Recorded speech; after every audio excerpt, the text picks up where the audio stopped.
બાજુમાં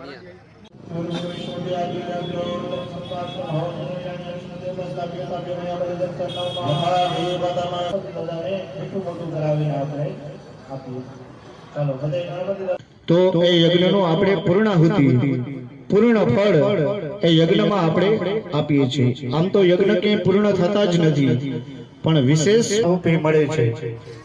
તો ભગવાનને એવી પ્રાર્થના કરવાની કે જે કાર્ય અમે હાથમાં લીધું હતું એ કાર્ય આપની કૃપાથી પૂર્ણ થયું છે। અમારા જીવનની અંદર પણ સારા ફળની પ્રાપ્તિ થાય।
स्वस्थ रहे, मस्त रहे, मुस्कुराते रहे।